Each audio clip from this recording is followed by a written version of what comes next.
벌써 12월 1일 2019년도 이제 한 달밖에 안 남은 것 같습니다. 12월 1일이죠. 저는 이제 가끔 이렇게 차를 타고 가거나 할 때 이 태양이 서산에 이제 해가 지잖아요. 서산에 이제 거의 이제 지려고 할 때 뭐 한 산과 태양과의 이 거리가 한 1m라든지 한 2m 정도 이렇게 걸려 있는 그런 모습을 이렇게 보고 있으면 유난히도 그 해가 아주 빠르게 서산에 조금 걸려 있다가 푹 안으로 그냥 서산 그 산으로 이제 넘어가 버리는 이제 그걸 이제 이렇게 보면서 제 인생이 마치 이제 저 서산 중턱에 얼마 남지 아니한 그 해처럼 곧 있으면 저 서산에 이제 해가 지는 것처럼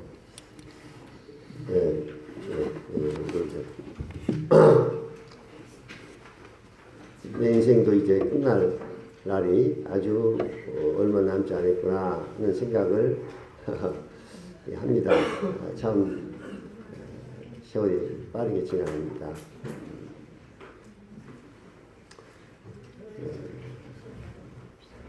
그래서 제 아내와 그런 기도를 잘 드립니다만은 어떻게 하면 제 남은 생애를 마무리를 잘 하고 선한 간증을 나타내고 마무리 잘 하고 이제 주님 부르시면 이제 가야 되죠. 그래서 남은 생애 동안 정말 선한 간증을 나타내고 마무리를 잘 할 수 있도록 이렇게 기도를 드리고 있습니다. 근데 그것이 내 뜻대로 이렇게 잘 되는 것이 아니라 주님의 은혜를 베푸셔야만이 인생 마무리를 또 잘 할 수가 있습니다.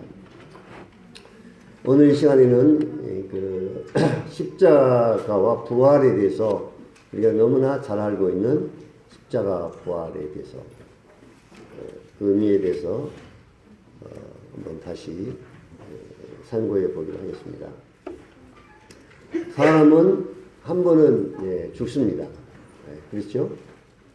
사람은 누구나 다 한 번은 이제 죽는데 그 죽는 그 방법은 다 여러 가지입니다.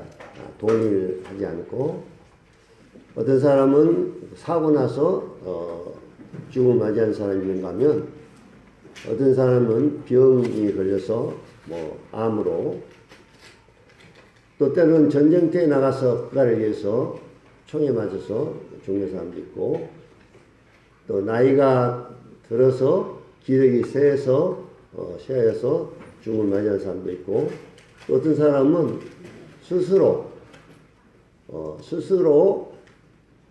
자살을 이렇게 해서 목숨을 끊는 그래서 죽는 이런 사람들이 있습니다. 사람이 죽으면 이러한 방법을 통해서 이제 죽음을 맞이합니다만은 예수님의 죽음은 우리 인간과 죽음과 다릅니다. 우리 예수 그리스도의 죽음은 인간과의 이 죽음과는 다릅니다. 예를 들어서 예수님의 죽음이 사람들처럼 사고 나서 죽거나 또 병이나 암에 걸려 죽으신 것도 아니고 나이가 들어 기력이 쇠하여서 죽으신 것도 아니고 스스로 자살을 해서 목숨을 끊은 것도 아니고 이런 죽음이 아니었습니다. 예수님의 죽음은. 그러면 왜 예수님이 십자가로 하는 사형특일에서 죽으시게 됐느냐? 왜 죽으셨느냐? 예수님이 십자가에 양손에 양발에 못을 박히시고 그리고 창에 찔려서 왜 죽으셨느냐. 뭐 우리 그리스도인들은 이 부분에 대해서 잘 알고 있습니다만은 세상 사람들은 이 부분에 대해서 잘 많이 모르죠. 그래서 이사야라고 하는 구약의 선지자가 있었는데 예수님의 오시기 전 약 700년 전에 그분이 예수님의 죽음에 대해서 예수님이 어떠한 죽음을 당하셨고 또 예수님이 죽음이 왜 죽음을 죽으셨는가 그 이유에 대해서 이사야서에서 분명히 말씀해 주고 있습니다. 그 말씀을 한번 찾아보겠습니다. 이사야서 53장을 보시겠습니다.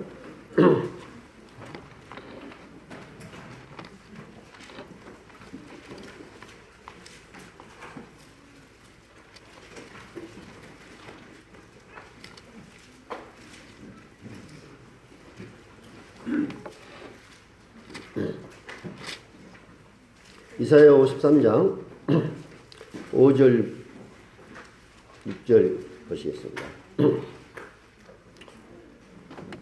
이사야서 53장 5절 6절 그가 찔림은 우리의 허물 때문이요 그가 상함은 우리의 죄악 때문이라. 그가 징계를 받음으로 우리는 평화를 누리고 그가 채찍에 맞음으로 우리는 나음을 받았다. 우리는 다 양 같아서 그를 행하여 각기 제 길로 갔거늘 여호와께서는 우리 모두의 죄악을 그에게 담당시켰다. 여기서 이사야 선지자는 700년 전에 예수님의 죽음을 이제 어떤 죽음을 맞이할 것인가를 예언을 했는데 예수님의 죽음은 일반 사람들처럼 무슨 사고 나서 죽은 것도 아니고 뭐 병이 들어서 죽으신 것도 아니고 또 스스로 목숨을 끊으신 것도 아니고 또 뭐 나이가 들어서 기력이 세서 돌아가신 것도 아니고 일반 사람들은 거의가 다 그런 과정을 통해서 죽는데 예수님은 그런 죽음과 전혀 다른 죽음을 죽으셨다는 겁니다. 네. 여기서 보면은 찔려서 죽으셨다. 그가 찔림은 이렇게 말씀하고 있는데 바로 이것은 십자가에서 양 손과 양 발에 못에 찔려서 또 창으로 찔려서 죽으신 것을 이제 말씀을 하고 있습니다. 그가 상함은 채찍에 맞으셨다. 채찍에 맞으실 것을 어떻게 700년 전에 예수님 오시기 이 땅 오시기 안에는 그 700년 전에 어떻게 한 사람의 즉 예수 그리스도의 죽음을 이렇게 미리 알고 예언할 수가 있겠느냐. 우리 인간은 아무도 당신이 어떤 방법으로 죽을 것이다. 예를 들어서 누구는 몇 년 후에 뭐 교통사고를 죽을 것이다. 아니면 암으로 걸 죽을 것이다. 뭐 어떤 가정의 죽음을 통해서 죽을 것인가에 대해서는 아무도 그 사람에 대해서 예언할 수가 없습니다. 말할 수도 없습니다. 또 알 수도 없지요. 예. 그렇지만 이사야 선지자를 통해서 하나님께서 성령 감동을 통해서 예수님의 죽음을 이러한 죽음을 맞이할 것이라고 이렇게 예언을 하신 대로 실제로 예수님은 그렇게 이제 십자가에 못에 찔려서 또 채찍에 맞으시고 상함을 당하시고 이렇게 해서 이제 죽으신 것입니다. 그런데 그 죽음은 왜 죽으셨느냐? 왜? 무엇 때문에 죽으셨느냐? 여기 보니까 그가 찔림은 이렇게 말씀하고 있습니다. 그는 예수 그리스도를 분명히 말씀하고 있는데 우리의 허물 때문이요. 우리 인간을 말하고 있습니다. 우리라고 하는 것은 여러분과 저 온 인류. 예. 그러면 개인적으로 생각한다면 나의 허물 때문이고, 또 보면은 그가 상함은 나의 죄악 때문이다. 그가 징계를 받음으로 우리가 평안을 누리게 됐고, 채찍에 맞음으로 우리가 나음을 얻게 됐다. 우리 인간은 양과 같이 그릇 행하여 각기 제 길로 갔지만 하나님께서는 우리의 모두의 죄악을 예수님에게 담당시켰다. 이렇게 말씀하고 있습니다. 나의 허물, 나의 죄 때문에 십자가 예수님이 죽으셨다는 것입니다.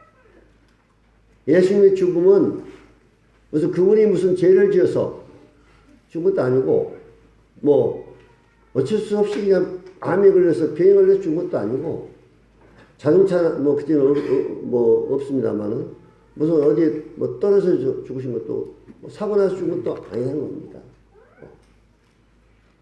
왜 주셨느냐? 바로 여러분과 나의 죄악 때문에 주셨다. 이렇게 말씀을 하고 있습니다. 각기 제 길로 갔다. 우리 인간은 양과 같이. 그런 인생의 비참한 이 죄를 담당하시기 위해서 십자가에 죽으셨다는 것입니다. 예수님이 제자였던 베드로라는 제자가 있습니다. 이 베드로는 어부였는데 예수님이 그를 부르셔서 예수님을 따라다니는 이러한 제자였습니다. 예수님 십자가에 달려 이제 잡혀 돌아가실 때 자기가 두려워서 자기도 잡혀 죽을까봐 3번이나 예수님을 모른다고 부인했던 이러한 자였습니다. 또 십자가에 이제 처형되기 위해서 잡혀갔을 때 제자들이 다 도망갔다고 했습니다. 다 도망갔다. 예, 다 도망갔다. 자기도 죽을까봐. 그리고 이제 또 물론 예수님의 십자가에 처형된 그런 모습을 지켜본 그런 제자들도 있었겠죠. 근데 이제 베드로가 예수님이 십자가에 죽을 때까지는 왜 죽으셨느냐? 왜 예수님이 저렇게 십자가에 비참하게 죄인들이 죽는 저 사형틀에서 죽으셨느냐? 그 이유를 몰랐습니다. 베드로가. 저는 몰랐죠. 3년 반 동안 따라다니면서도 말씀을 들었지만 왜 예수님이 십자가에 주시는가를 알지 못했습니다. 그러나 예수님이 부활을 하신 이후에 다시 살아나셔서 그가 베드로 전서 후서를 이제 기록했는데 그 베드로가 기록한 그 베드로의 말씀의 전서에 보면 우리 그 말씀을 베드로 전서를 볼 수 있습니다. 2장 24절.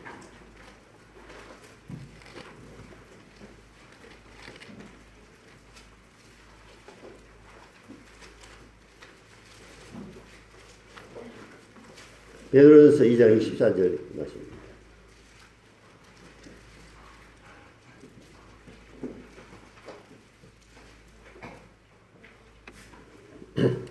친히 나무에 달려 그 몸으로 우리 죄를 담당하셨으니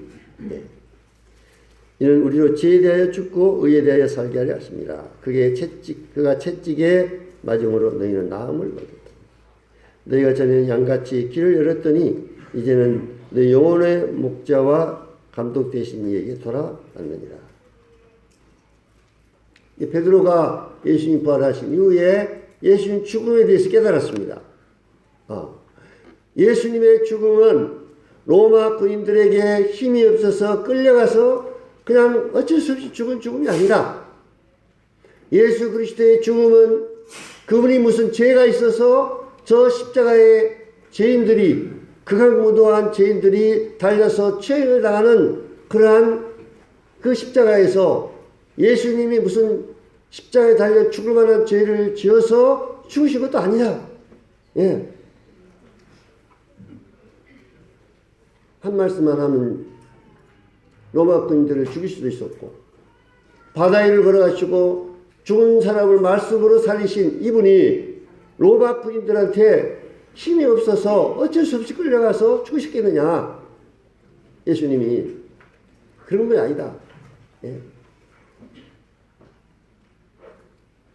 무슨 자기가 무슨 죄가 있어서 또 십자가의 그 사이틀에서 저렇게 죽으신 것도 아니라는 겁니다. 예. 그럼 왜 죽으셨느냐? 그에 대해서 분명히 말씀하고 있습니다.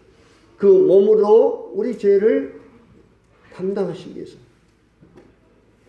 그 나무에 달려 그 몸으로 여러분과 나의 죄를 담당하시기 위해서 십자가에서 죽으시다는 것입니다. 예.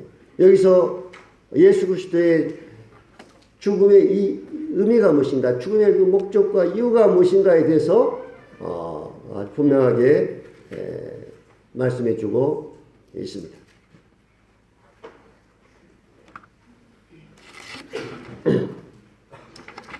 자, 우리가 제3에 대해서 좀 한번 분명하게 좀 말씀을 좀 드리겠습니다.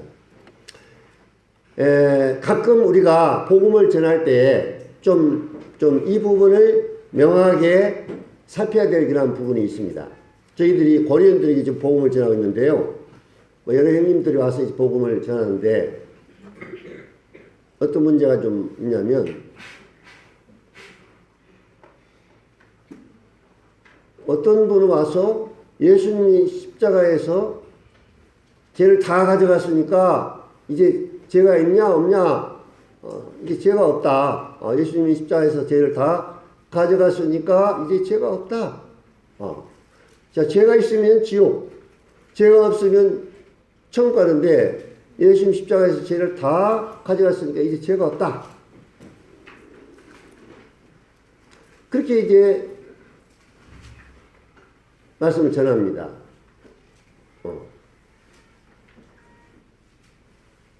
그러면 이제 본인들이 듣고, 아, 내 죄가 그러면 예수님이 다 가져갔으니 없다고, 이제 없구나. 그런데 살면서 보니까, 아니, 죄를 자기가 또 씻고 있는 거예요.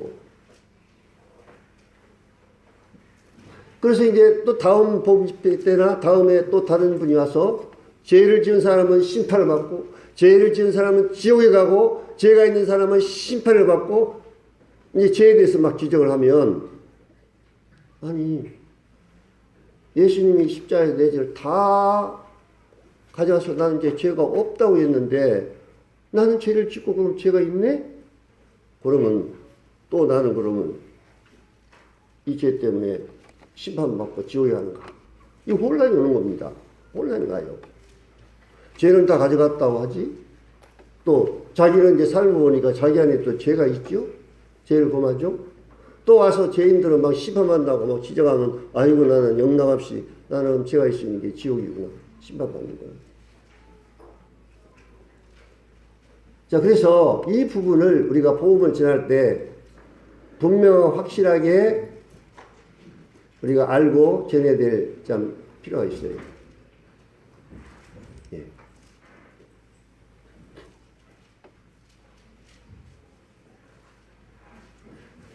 어떤 분의 구원에 대해서 체크를 할 때 이제 아주 단도직입적으로, 제가 이제 이렇게 좀 개인적으로 이렇게 복음 전하는 형님들 개인 게시하는 걸 면접에서 지켜봤는데, 이제 물어봅니다. 구원을 체크하기 위해서 죄가 있습니까? 없습니까? 물어봐요. 그럼 죄가 있다고 하면 당신은 구원받지 못하고 당신이 지옥 갑니다. 그럼 어떻게 해서 또 나는 죄가 없습니다 이렇게 뭐 어떻게 대답했다고요? 그 사람 또 어떻게 들어가죠? 그러면 죄가 없으니까 당신은 구원받고 천국합니다. 이런 식으로 이제 상담을 하고, 구원을 체크를 할 때 죄가 있느냐 없느냐, 죄가 있으면 당신은 지옥, 죄가 없으면 천국, 이렇게 구원에 대한 체크를 죄가 있느냐 없느냐 이걸 가지고 해야 되느냐, 그 기준이.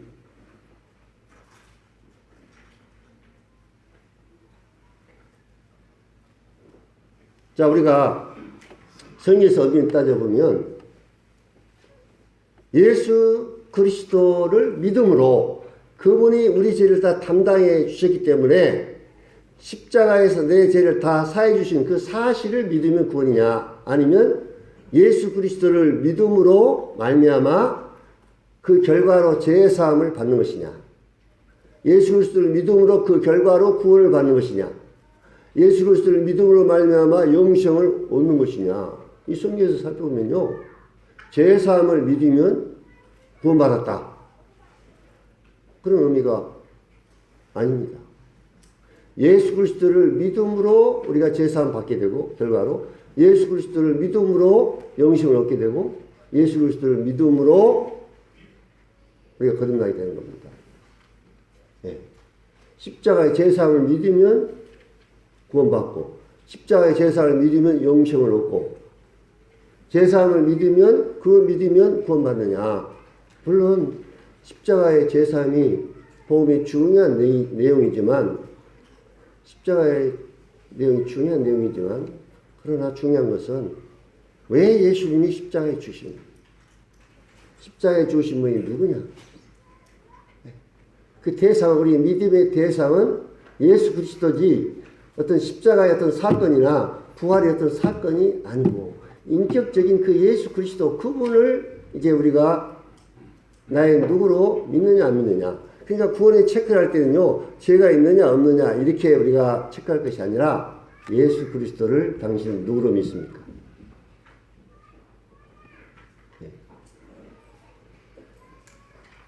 예수 그리스도를 당신의 누구로 지금 믿고 있습니까? 이렇게 물어보고 이렇게 체크해야 이것이 합당한 성경적인 구원의 체크입니다. 자, 죄가 있으면 지옥, 죄가 있냐 없냐 이걸로 따진다면요, 자, 죄가 있으면 지옥 간다면 여기 앉아있는 형제자매들 다 지옥 갑니까? 천국 갑니까? 예? 죄가 있으면 지옥 간다 이렇게 얘기했다면 여러분들 지옥 갑니까? 천국 갑니까? 예? 요한일서 1장 8절을 보면 죄가 없다면 스스로 뭐라고 나오고 있습니까? 스스로 속인다. 속인 자 됐습니다. 사도 바울도 로마 7장에 내 안에 죄가 있다. 네. 원하면 되겠지만 수월한 것을 하지 않는데 그것은 바로 내 안에 죄가 있기 때문에 그렇다. 그럼 사도 바울도 구원 못 받은 겁니다. 죄가 있으면 구원받지 못했다면요. 사도 바울도 구원받지 못했습니다. 죄가 있으니까. 여기 앉아있는 모든 형제들도 죄가 없습니까? 다 우리 안에 죄가 있잖아요.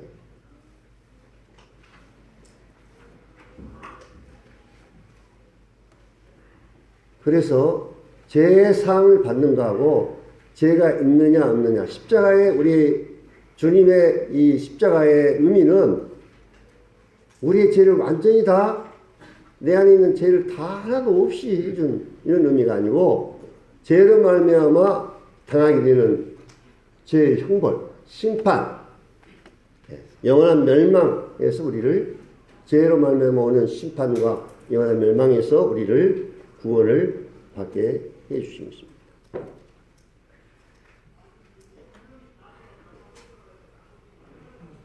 여기 성경에 보면요, 우리는 그냥 죄라는 단어가 딱 하나 나왔는데, sin이라고 하는 영어는 단수가 나오고, 그 다음에 sins라고 하는 이 복수가 나옵니다.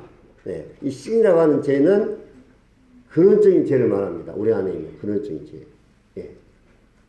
그리고 죄들, 우리 안에 죄가 있기 때문에 우리 삶에서 범하게 되는 이 죄들. 예. 자, 그러면 우리가 구원 받았어도 신스가 있고 신이라 있다고 말씀했는데 죄들이 있어요. 우리 행함과. 그럼 이것을 어떻게 해결하느냐? 그것은 우리가 요한일서 1장 9절에 만약 우리가 우리 죄를 자백하면 하나님 미쁘시 오르서 우리 죄를 사해 주시다.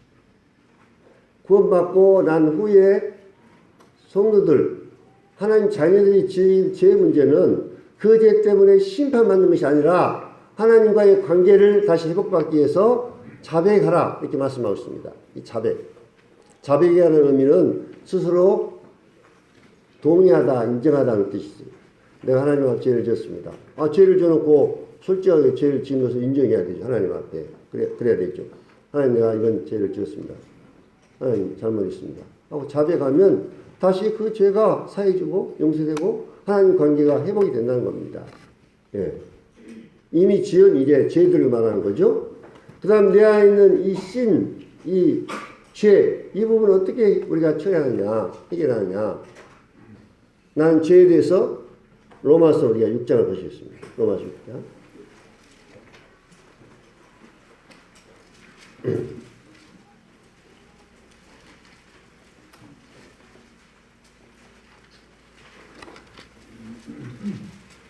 로마서 6장 11절.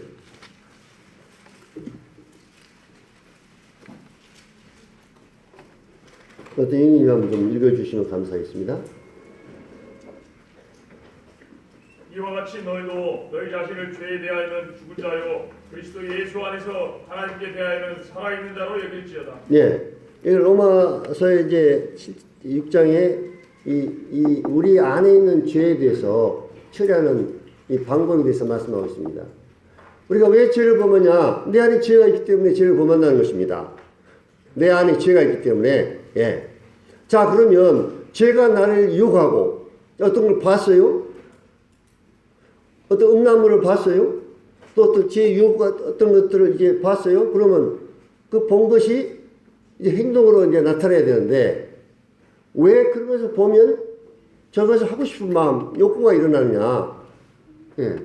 우리 안에 죄라고 하는 것이 있기 때문에 그 죄가 내 속에서 또 이제 유혹하는 것을 눈으로 보게 되면 내 안에 있는 죄가 발동을 일으켜서 그런 욕망을 일으키고 행동으로 범해 불고 그러면 이제 죄 들이된 거죠. 죄 들이되면은 이미 죄를 범했기 때문에 그러면 그 죄 때문에 그러면 지옥 가느냐? 아니라는 겁니다.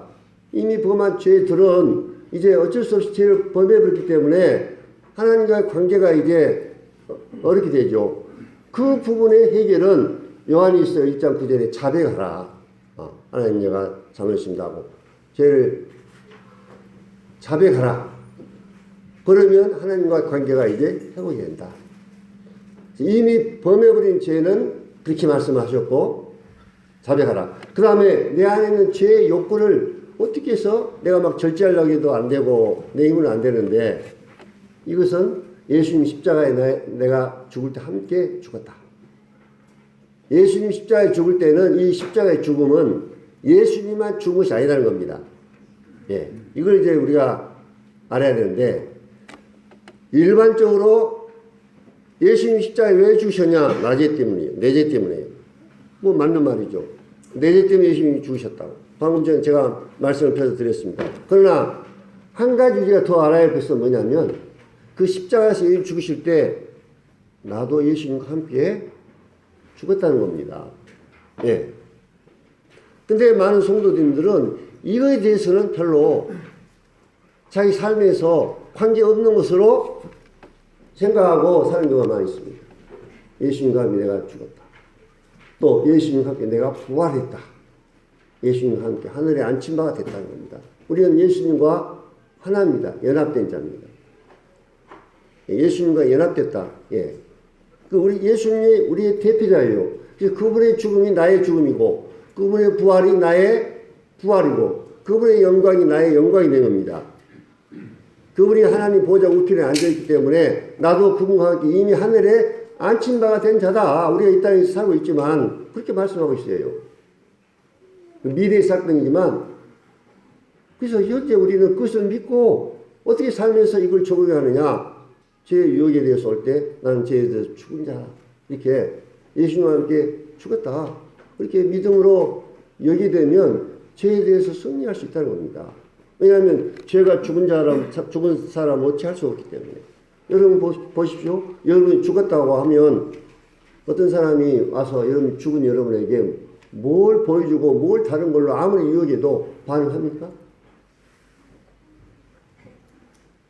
반응할 수 없죠. 안 죽은 사람은 눈 크게 뜨고, 야, 뭐, 이렇게, 뭐, 스마트폰을 통해서 안 죽은 사람은 또 이제 눈을 뜨면서 뭐, 이렇게 보겠죠. 그래, 죽은 사람은 전혀 반응을 없죠. 이게 상관이 없기 때문에. 그래서 로마서 6장과 7장에 대해서 이 언급한 것은 우리의 근원적인 이 내 안에 있는 이 죄 문제를 어떻게 우리가 승리하는 삶을 살 것이냐. 이거에 대해서 사도 바울이 말씀을 해주고 있습니다. 네. 그 다음에 우리 몸에 대해서 죄를 무엇으로 짓느냐? 몸으로 죄를 짓는 거예요. 몸으로.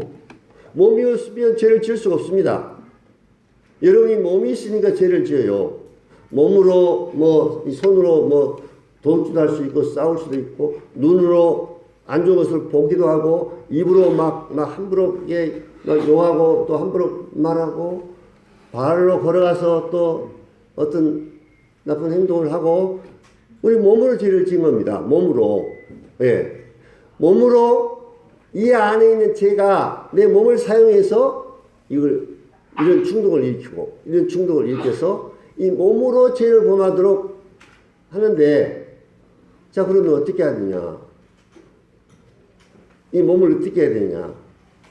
몸으로 계속 그러면 내 안에서 죄의 충동이 일어날 때 계속 그 몸의 충동을 따라서 죄 짓고 또 이렇게 하고 또 이렇게 하고 죄 짓고 이제 자백하면 한다 하니까 죄 짓고 자백하고 또 죄 짓고 자백하고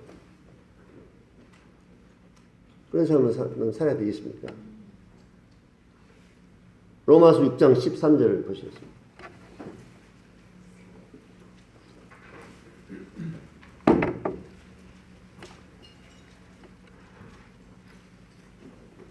우리 형제님 좀 읽어주시면 감사하겠습니다. 13절.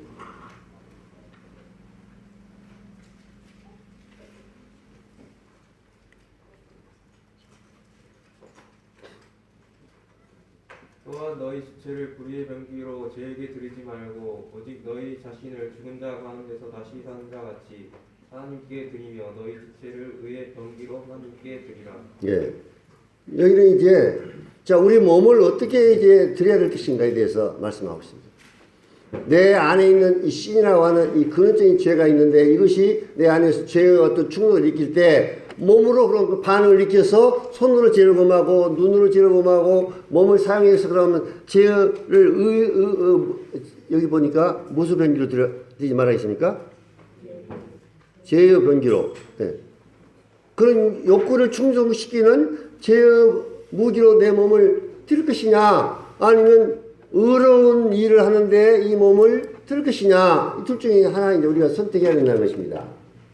네. 이것은요 모든 그리스도인들이 매일매일 순간순간 결단을 내려야 할 것입니다. 예, 매일매일. 예, 매일매일 내가 내 몸을 의의 병기로 드릴 것이냐 죄의 병기로 드릴 것이냐 이 입술을 가지고 의의 병기로 하나님의 말씀을 전하고 선한 말하고 그렇게 할 것이냐 아니면 내 생각대로 마음에 막 이렇게 나는 대로 말할 것이냐 이 눈을 가지고 내가 보고 싶은 거 뭐 이런 건 내 마음대로 막 보고 이렇게 할 것이냐 아니면 이 눈을 가지고 하나님의 선한 것들을 위해서 말씀 보고 또 이런 걸 위해서 내 눈을 사용할 것인가 아니면 이 귀로 세상 음악 막 그런 세상 유언가 막 이런 것들 다 듣고 그리고 거기서 만족을 느끼면 이렇게 할 것이냐 이 귀를 어디다가 이제 사용할 것이냐 하나님 말씀 듣고 이렇게 하는데 이 귀를 사용할 것이냐 우리 자매이 손을 가지고 뭘 할 것이냐 손도 대접하고 음식 만들고 뭐 이렇게 해서 봉사하고 섬기는데 이 손을 사용해서 또 우리 형제님들은 선한 일을 위해서 이 몸으로 일을 하고 이렇게 힘들게 일을 해서 또 거기에 돈 물질을 얻은 그 물질을 주님 앞에 선하게 주님을 위해서 드리고 이 몸을 사용해서 얼마나 힘듭니까? 우리 형님들 돈 벌기 쉬운 일이 아니잖아요.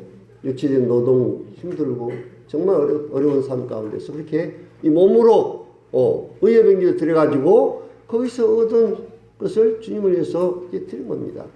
예, 이 몸을 사용해서 그래 이제 뭐 주님 건강 주시고 예. 뭐 은혜를 베푸셔서 최선을 다해서 이 몸을 사용해가지고 주님 섬기다가 몸을 섬기다가 주님 나라에 가야 되죠.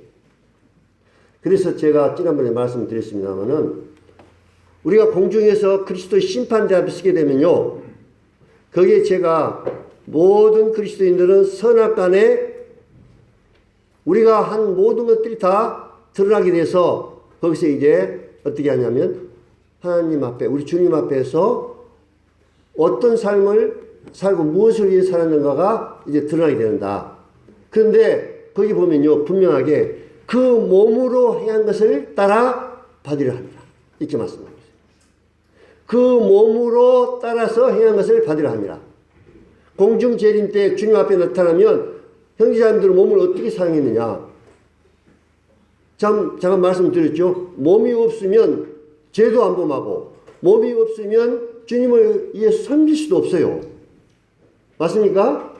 예, 여러분 몸이 없으면요, 몸이 아프보세요. 주님 위해서 하고 싶어도 못 하잖아요. 누워 있어서 못 하죠. 이 건강을 참 가지고 있는 이 몸을 가지고 어떻게 주님을 섬기시는가 굉장히 중요한데, 이 몸을 어떻게 사용했냐가 그때 공중 재림 때 주님 앞에서 너의 몸으로 행한 것을 따라 받으려 함이라, 이렇게 이제 말씀하고 있어요.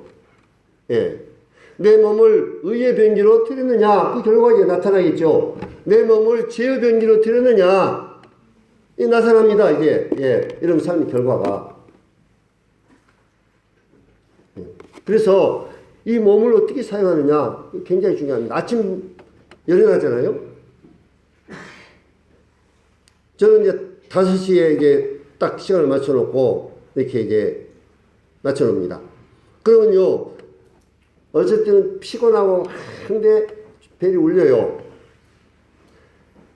그러면 이제 마음에 갈등이 있습니다. 이거 일할까? 더 잡을까? 일할까 말까?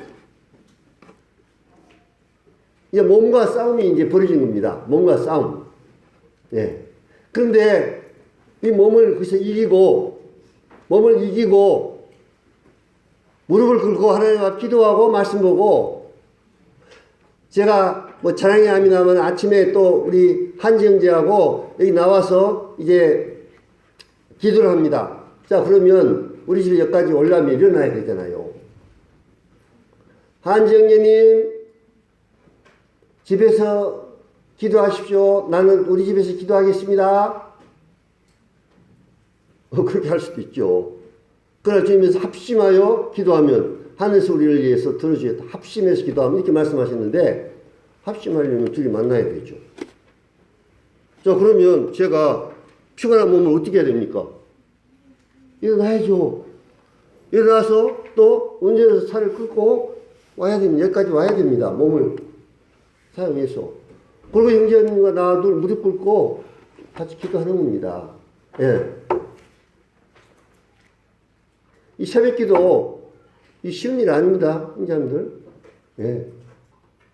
교파의 사람들 새벽에 일어나서 새벽 기도 하잖아요. 이거 쉬운 일 아니에요. 정말 대가를 많이 지불해야 됩니다.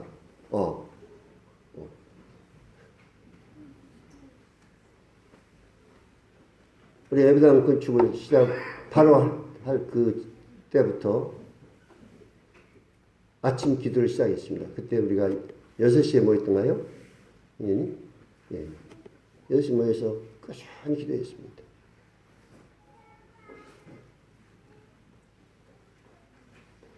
기도라는 것은요, 여러분들 왜 기도가 안 되는지 아십니까? 왜 기도를 성도들이 기도 생활을 많이 못하고 사는지 아십니까? 성도님들 기도 중요성을 내가 여기서 안 가르쳐도 기도해야 된다는 걸 모르는 성도 계십니까? 다 알잖아요. 근데 왜 기도 삶은 살 못합니까? 기도를 하려면요, 무릎을 꿇으려면 대가를 지불해야 됩니다. 그냥 무릎을 안 꿇린다니까요. 그냥 공짜로 안 된다니까요. 형님들 기도하려면 무릎을 꿇어야 돼요. 일어나야 돼요.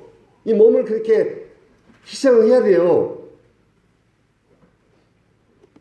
마음만 있어가지고는 안 됩니다. 그 몸을 일으켜서 무릎을 꿇어야 돼요. 교회를 위해서, 하나님 역사를 위해서. 예.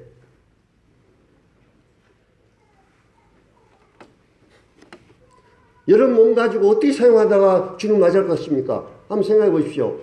우리 젊은 청년들 건강한 육체 가지고 제가 24살인가 때 구원받았어요. 예. 젊은 청년을 참 내가 구원받아 얼마나 감사한지 모릅니다. 우리 나이 드신 분 여기 계신데요. 이 젊은 때 구원받아가지고 이 젊음을 주님을 위해서 드릴 수 있다는 게 얼마나 놀라운 특권입니까? 예. 내가 방금 뭐 했지만은 전 70 넘어서 예, 얼마나 더 살지 잘 모릅니다. 다행히 주님이 건강을 주셔가지고 제가 그래도 이 건강 가지고 성도를 섬길 수 있는 것에 대해서 감사해요. 예. 어제 형제님들한테 얘기했어요. 주님이 허락하실 때까지 나는 건강 주시고 허락할 때까지 주님 섬기겠다. 주님 그만 놀아시면 그만 들어가면 내가 그만 두는 거고 주님 건강 주시고 할 때까지 최선을 다해서 주님을 섬겨야죠. 예.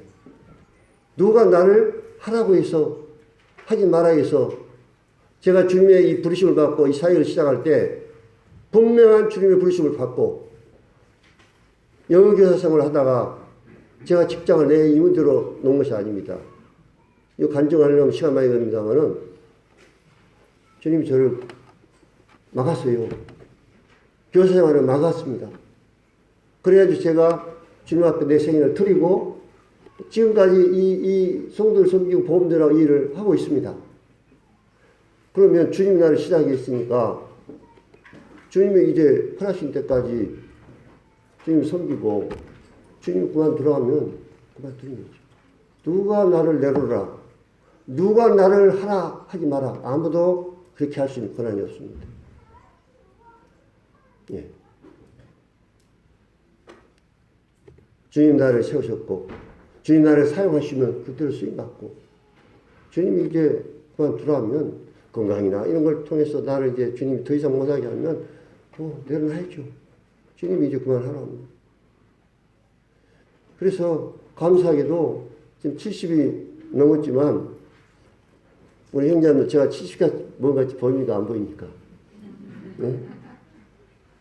이번에 저 우주에 들어갔더니 어떤 고령이 와서 70살이라고 얘기하니까 깜짝 놀랐어요. 70살 같이 안 보이는데 제가 70살이라니까 깜짝 놀랐어요. 감사하게도 주님 그런 건강을 주셔서 지금 하고 있습니다. 예. 그전에는요, 하루 종일 뛰어도 별로 힘든지 모르고 바로 이렇게 눕질 않았는데, 이제는 아무래도 저도 나이는 숙일 수 없어서 이렇게 하면은 돌아서 이제 좀 누워야 됩니다. 저는 그전에는요, 눕질 않았어요, 제가. 눕지 않았습니다. 육체 그 얘기를 하다 그랬습니다. 그래서 형제님들 이 몸을 가지고 이제 어떻게 내 인생을 무엇을 위해서 이 몸을 드리고 사용할 것이냐. 의의 병기로 드리라. 죄의 병기로 드리면 이제 그 결과가 어떻게 되냐. 잘 아시잖아요, 여러분들. 그래서 이제 우리 구원받은 성도들이 이 죄 문제, 이미 범해버린, 우리가 연약해서 범해버린 이 죄들을 어떻게 할 것이냐. 이것은 요한일서에 자백하라. 하나님 자녀들이 지은 죄는 그 죄 때문에 심판받거나 지옥 가는 것이 아니다. 자백하라. 자백하면 믿으시고 의로우사 하나님께서 사해 주신다. 이거 어떤 분은 표현하기를 가족적인 제상, 가족적인 용서 이렇게 표현합니다. 네. 하나님 자녀, 하나님 가족인 자녀들이 죄를 범했을 때 하나님 어떻게 그 죄를 해결해 주는가. 가족, 하나님의 가족에 대한 용서. 또 교회 또 이 용서가 이 크게 세 가지가 있습니다. 영원한 형벌에서 용서. 이거 멸망받을 심판받는 자들이 죄의 용서함을 받는 걸 말합니다. 그 다음에 두 번째로 성도로서 죄를 범했을 때 어떻게 용서받을 수 있느냐. 이게 자백이에요. 그 다음에 또 하나는 교회에 치리적인 이 용서가 있습니다. 네. 하나님께 잘못한 것을 말씀에 따라서 치리해라. 그러나 그가 정말 잘못된 것을 뉘우치고 회개하면 용서해라. 그래서 치리적인 용서입니다. 이 세 가지의 성경에 용서가 나와요.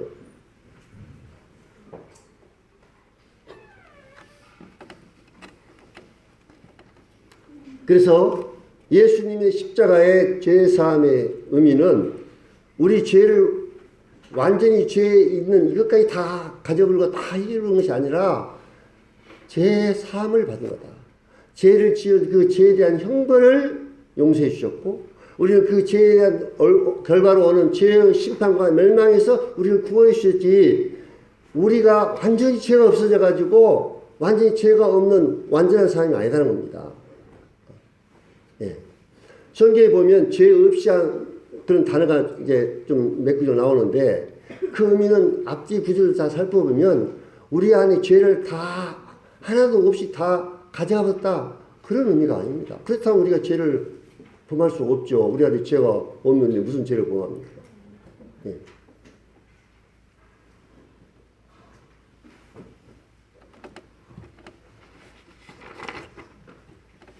가장 큰 죄가 이제 심판받을 죄가 무슨 죄냐 그걸 이제 제가 말씀드리겠습니다. 요한복음 16장 9절 보시겠습니다.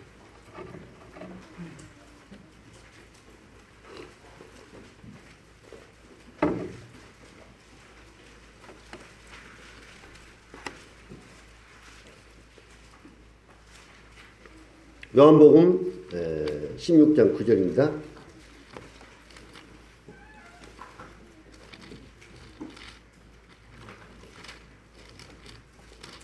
이 부분을 우리 형제님들이 좀 분명히 좀 아시고 복음 전할 때도 잘 이렇게 하시면 좋을 것 같습니다. 16장 9절을 보면 제대라 하면 성령님께서 이제 오시면요. 그가 와서 8절 보십시오. 그가 와서 이 성령님을 말합니다. 죄에 대하여 의에 대하여 심판에 대하여 세상을 책망하시리라. 죄에 대하여 하면 그들이 나를 믿지 아니하며 앞으로 이제 성령님께서 죄에 대해서 지적하는데 어떤 죄를 말하냐? 믿지 아니한 죄. 예수님을 믿지 아니한 죄. 이 죄에 대해서 이제 성령님께서 지적한다. 나타낸다. 자, 믿지 않는 죄가 얼마나 무서운 죄인가를 심판받을 수밖에 없는 죄인가를 말씀드리겠습니다. 조금 전에도 예수님 십자가의 죽음은 우리의 모든 죄를 다 이미 다 십자가에 다 사해줬다고 말씀하고 있습니다. 우리 믿는 사람들 죄만 아니라 지금 세상에 안 믿고 돌아다니는 사람까지 죄까지도 다 예수님이 다 담당해 주셨어요. 예. 그러면 무슨 죄 때문에 그들이 심판을 받고 지옥 가느냐? 아니 생각해 보십시오. 언제는 예수님이 죄를 다 용서해 줬다고 성경에 다 말씀해 놓고 그 죄 때문에 또 지옥에 보낸다. 그러면 이거 앞뒤가 안 맞잖아요. 언제는 죄를 예수님이 십자가에서 그 몸으로 다 담당해 줬다? 이렇게 말씀해 놓고 또 그 죄 때문에 지옥에 간다. 우리가 아까 말한 우리 행동으로 지은 이런 열매, 죄 열매, 뭐 거짓말, 도둑질하고 뭐 이런 살인하고 뭐 간음하고 뭐 이러한 죄 열매로 인한 이 죄로 인해서 우리가 심판받고 지옥 가는 것이 아니라 실은 그렇게 그 죄 때문에 우리가 멸망받아야 될 죄인들이었죠. 근데 하나님이 인간에 대해 오셔서 그 죄 문제를 십자가에 다 해결해 주셨다는 겁니다. 그러면 이제 무슨 죄 때문에 지옥 가느냐? 예수님 믿지 않는 이 죄. 이 죄는 용서받을 수 없는 죄예요. 믿지 않는 이 죄라는 것은요. 한번 보십시오. 제가 이번에 어떤 학생하고 복음 전할 때 그런 얘기했는데 여러분 부모가 있습니다. 그런데 어느 날 어머니나 아버지에게 아버님, 어머니 잘 들으십시오. 나는 오늘부터 어머니를 나의 어머니라고 믿지 않겠습니다. 아버지를 나의 아버지로 믿지 않겠습니다. 자, 이렇게 얘기했다면은 한번 생각해 보십시오. 어머니를 나의 어머니로 믿지 않는다. 나를 낳아준 부모를 부모로 믿지 않는다. 인정하지 않는다. 이것은요, 부모에 대한 가장 큰 죄입니다. 맞습니까? 맞습니까? 예. 부모 뺨도 때릴 수 있어요. 부모한테 욕할 수 있어요. 심지어는 부모를 죽인 사람도 있잖아요. 그런데 자기를 낳아서 길러주고 어렸을 때부터 그 똥기저귀 먼지 다 먹이고 이런 데 키우면 얼마나 정성을 많이 드린 것입니다. 여기서 한마디 하겠습니다. 결혼한 우리 형제자매들, 애들 할머니 할아버지를 너무 고생시키지 마십시오. 내가 낳은 아이는 태신들로 내가 잘 돌봐야 됩니다. 이제 나이가 들어 힘이 없는 그 할머니한테 또 일을 맡겨가지고 할머니한테 고생시키고 그게 되겠습니까? 아, 노인이 좀 편히 살도록 해야지. 네. 그것은요, 아주 잘못된 겁니다. 그래서 우리 아이들 키울 때요, 여기 우리 앉아있는 우리 자매님들 키울 때 고생, 옛날에 고생 많이 했습니다. 어디 그 부모님한테 맡겨요. 예.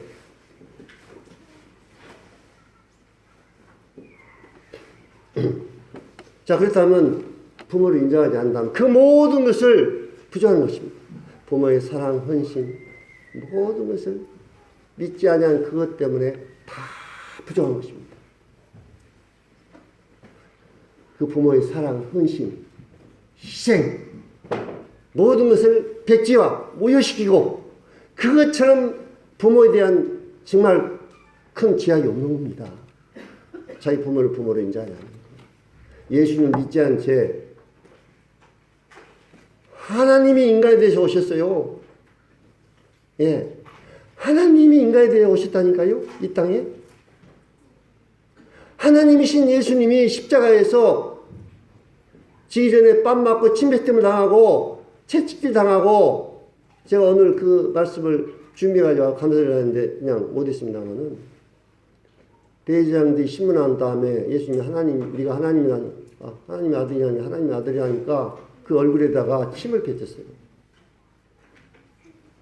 또 로마 군인들이 예수님을 희롱하고 조롱하고 또 얼굴에 침 뱉었어요. 뺨을 때렸어요. 십자가에 달아놓고 또 예수님에게 희롱을 했습니다. 머리를 흔들면서 희롱하고 네가 내려와 봐라. 그러면 믿겠다. 너 십자가에서 한번 너를 구원해봐라. 믿겠다. 온갖 조롱을 다 했습니다. 예. 그분이 누구십니까? 한 인간 예수가 십자가에 죽었습니까? 아니잖아요. 그분이 우주 만물을 창조하신 여러분과 나를 만드신 주인이고 하나님이에요. 그 하나님이 여러분들 위해 죽으셨다니까요. 그분을 믿지 아니한 거, 그분의 사랑과 희생과 모든 것을 다 부정한 것이 된 겁니다. 예. 그분을 믿지 않는 거, 부모를 믿지 않는 것보다 부모 여러분 낳았지만 그분은 여러분들을 만드십니다. 예수님을 믿지 않은 이 죄. 그 죄 때문에 실패하는 것입니다. 그것은 끝까지 저희가 부정하고 믿지 않고 죽으면 어찌할 수 없습니다. 하나님 사랑이 많으셔서 끝까지 인내하고 참고 기다리시고 그래서 예수님을 회개하고 믿을 때까지 기다리시는 거예요. 호스피스에서 복음을 전하고 있습니다만 암 송거를 받은 사람들이요. 이 사람들이 죽음을 의식할 줄 알았는데 암 송거를 맞고 경고를 받고 곧 죽을 사람들이 이 사람들이요. 누워서 자기가 죽을 거에 대해서 별로 의식하지 못하고 있어요. 예.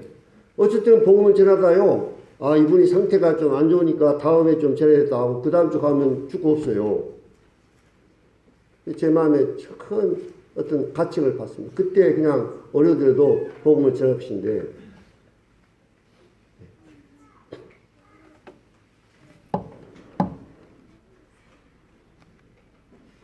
그래서요. 그 사람들이 암 말기 환자들이 여러 가지 정말 많은 암 환자들입니다. 폐암, 유방암, 전립선암, 후두암, 암도 그렇게 종류가 많더라고요. 근데 죽음을 앞두고 있는 사람들입니다. 언제 죽을지 모르고. 그런데 가서 복음을 줘도요, 들어줘도 받으려 하지 않습니다. 자기가 지금 곧 있으면 순간이 이제 얼마 안 있으면 죽음을 앞두고 있는데도요, 그걸 의식을 못 해요. 자기 죽는다는 거 잘 모르는 것 같아요, 자기가. 예. 그 의식하지 못하고 그냥 있는 것 같습니다. 예. 그래서 그 순간 예수님에 대해 복음을 이제 전하면 그걸 받아들이지 않는 사람이 있습니다. 물론 인생을 하나님이 되게 보면 70 내지 84 이런 사람들이 되게 암 이제 걸려서 호스피스 이렇게 왔는데요. 70 내지 80평생 동안 하나님이 그들에게 여러 가지 방법을 통해서 하나님 살아계신과 한 것들을 통해서 보여줬을 것입니다. 자, 그래서 그걸 제가 보면서 하나님이 믿을 수 있는 기회와 많은 것들을 그 사람들이 다 무시하고 다 저버려.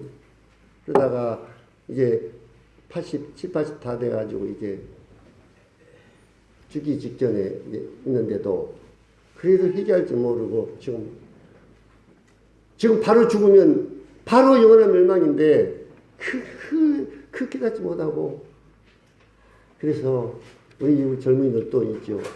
젊었을 때 총 좋고 의식 있고 이럴 때 예수님 말씀 듣고 구원받은 것이 얼마나 복된 것이냐. 예. 어떤 사람은요 귀가 잘 안 들린다고 그 옆에 그 간호보스사님과 돌본 사람이 막 복음 전하려고 이렇게 가니까 뭐라냐면 그분 말 못 듣습니다. 말해도 이제 못 알아들어요. 들어야 믿잖아요. 말씀을 들을 수 없는 상황이 된 겁니다. 그 사람은 이제 그 젊음을 그 귀 들고 그 귀가 총총하고 알아들 수 있고 그 젊은 그 나이에 뭘 했냐 이거죠. 뭘 했냐 이거. 예.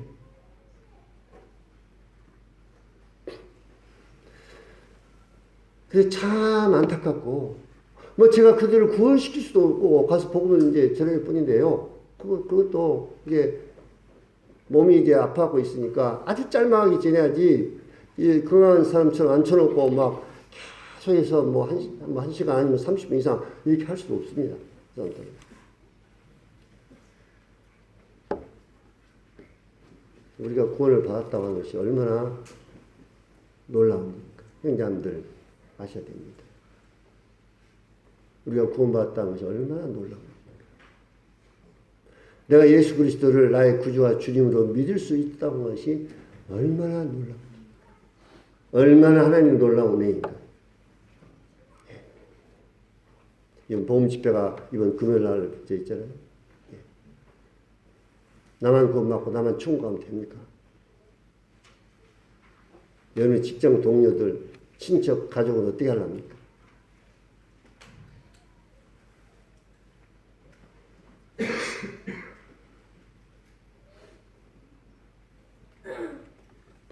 어떤 형제는 구원받고 자기 동생이 보험 집회 가자고 해도 안 간다니까 막 쥐어받고 때려가지고 예, 이 얼굴을 막 때려가지고 그렇게 해서 반강제적으로 때려가지고 데려가가지고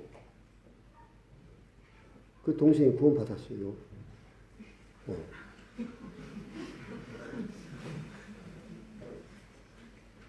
동북교회 형제입니다. 지금 동생 형제는 저기 경기도 어떤 교회에 지금 교사, 농학교사 생활하고 있고. 그래도 동생은 이제 그 은혜를 알고 나를 이렇게 때려서라도 데려와서 구원받게 한 것이 이제 구원받으면 얼마나 감사한 일입니까? 여러분 동생들 있습니까?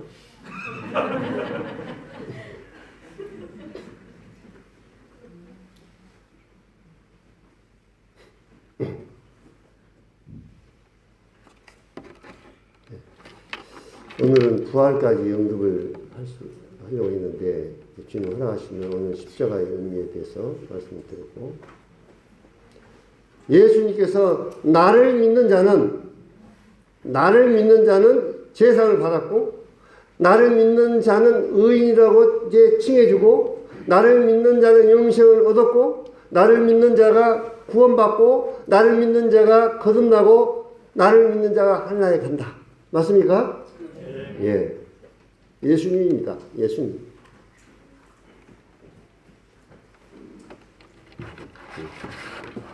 말씀 이상으로 마치겠습니다.